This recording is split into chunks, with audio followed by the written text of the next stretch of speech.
Election commission भी इनका, media भी इनकी, ईवीएम इनका, अब जजेस भी इनके होंगे, सारे बड़े इंस्टीट्यूशंस में इनके आदमी चले गए, वीसी। हर साल ये आता है कि जी ठीक है, अगले 5 साल हम आपको ये देंगे।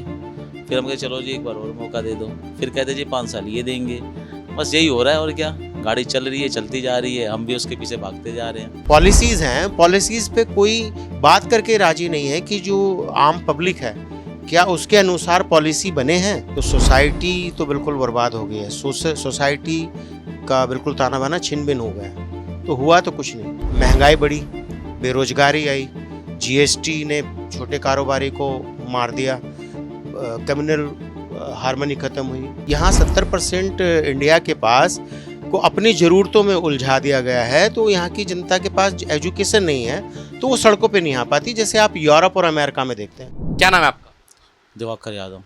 यादव जी, मुझे आप एक बार बताइए, लगभग 11 साल केंद्र में भाजपा को हो गए हैं। 2014 में भाजपा जीती। भाजपा जीतने के बाद देश के प्रधानमंत्री नरेंद्र मोदी बने। अब 11 साल बीत गए, आपको क्या लगता है भाजपा सही रही, संतुष्ट रहे आप इनके कामों से? देखिए, अगर संतुष्टि सर्टिफिकेशन की बात करी जाए तो मैं तो सर्टिफाइड नहीं हूँ। जिस हिसाब से वो आए थे, जो उन्होंने वादे किए थे उस टाइम, 11 साल पहले अगर मेरी देखी जाए तो आज मैं 37 ईयर्स का हूँ। 11 साल में बिल्कुल यंग था और मैं भी खुश था कि चलो गवर्नमेंट चेंज होगी तो रोज़गार आएगा। बट ना रोज़गार आया ना कुछ आया। आज भी हम अपने हालात से लड़ रहे हैं रोज़गार के लिए। तो चलो अपने जो हमारी स्किल्स हैं या जो भी हम उसके हिसाब से अपना फाइट कर ही रहे हैं, लेकिन जिस हिसाब से जो उन्होंने हमें वादे दिखाए थे उस हिसाब से तो सिक्योर और है ही नहीं, ना ही सक्सेस है। तो 11 सालों में हुआ क्या है आपके अनुसार? इन 11 सालों में दोबारा सत्ता में आ गए, तिबारा सत्ता में आ गए, इन 11 सालों में हुआ क्या है? सत्ता में हुआ, जो उन्होंने पॉलिसी बनाई, मुझे नहीं लगता उन्होंने अपनी पॉलिसी पूरी करी। हर साल ये आता है कि जी ठीक है, अगले 5 साल हम आपको ये देंगे। फिर हम कहे चलो जी एक बार और मौका दे दो। फिर कहते जी 5 साल ये देंगे।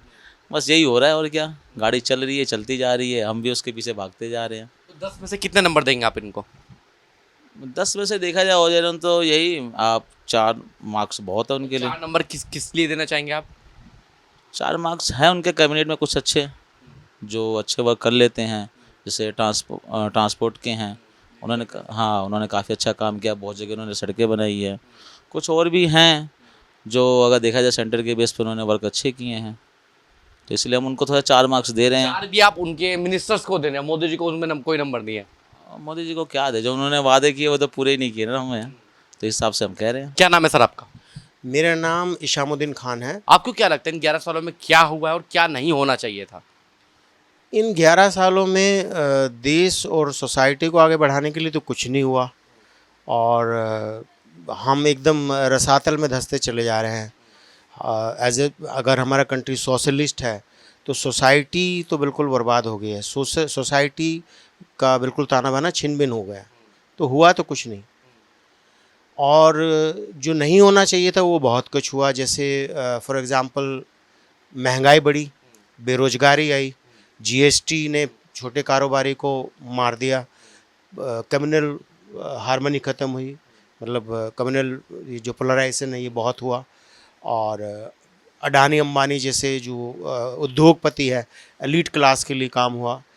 झुग्गी बस्ती को उजाड़ दिया, किसान आंदोलन जैसे को दबा दिया, और जो इसको बोलते हैं, हाँ, धर्मवाद ज़्यादा हो गया, और फ्रीडम स्पीच और जो आर्टिकल 19 है वो एक्सप्रेशंस को दबाने का काम हुआ।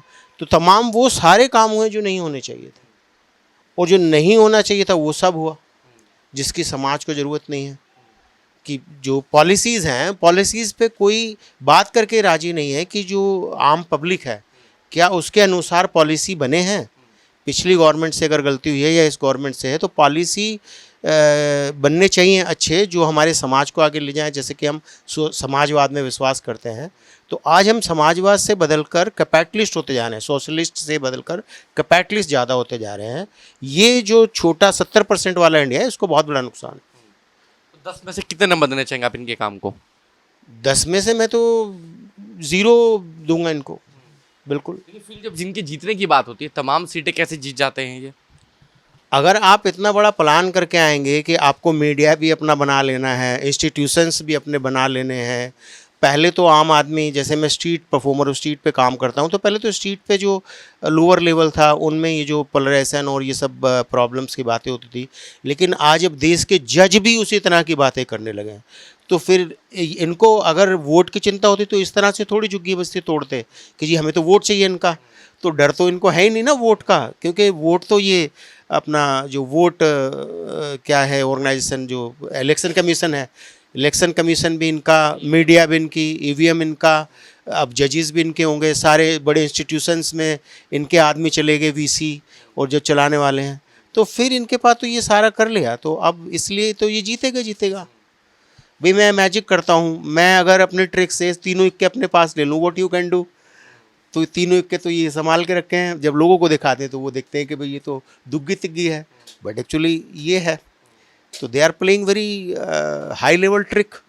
अच्छा, मुझे आप एक बात बताइए, वादा था सबसे बड़ा, मैं वादा करता हूँ रोजगार का, हर साल 2 करोड़ नौकरियाँ, लगभग 2-3 बार सरकार बन गई, तो क्या जो आम जनता है उनकी आंखों पर कुछ पर्दा डाल देते हैं लोग, जो सवाल नहीं पूछते कि मोदी जी आपने 2 करोड़ नौकरी का वादा किया था, आपने भी मोदी जी के तमाम इंटरव्यू देखे, 2 करोड़ नौकरियाँ है कहाँ, किसको मिली हैं वो नौकरियाँ? नहीं, 2 करोड़ नौकरियां तो कहाँ मिली हैं? 2 करोड़ नौकरियां, 2 करोड़ नौकरियां है नहीं। और यहाँ की जनता जो आप बात कर रहे हैं ना, यही तो कमी है कि इस यहाँ 70% इंडिया के पास को अपनी ज़रूरतों में उलझा दिया गया है। तो यहाँ की जनता के पास एजुकेशन नहीं है, तो वो सड़कों पे नहीं आ पाती। जैसे आप यूरोप और अमेरिका में देखते हैं, आज लॉस एंजलिस में क्या हो रहा है कि ट्रंप की गलत पॉलिसी हुई, तो आज लोग सड़कों पे है ना, वो के जान चली जाए लेकिन नाइंसाफ़ी नहीं होने देंगे। लेकिन हमारे यहाँ होता है कि अगर किसान की प्रॉब्लम है तो सिर्फ किसान ही आएगा, अगर डॉक्टर की प्रॉब्लम है तो डॉक्टर ही आएंगे, वकीलों की प्रॉब्लम है तो वकील ही आएंगे। तो we are not unite as a society. अगर ये होता रहा तो इसी तरह से इस देश को लीड करने के लिए वो लोग आएंगे जिनके लीडिंग की, डिजिटल लीडरशिप की हमें ज़रूरत नहीं है। तो they will take us in the wrong direction. आप देख रहे हैं नेट्रिक न्यूज, साहस सच कहने का।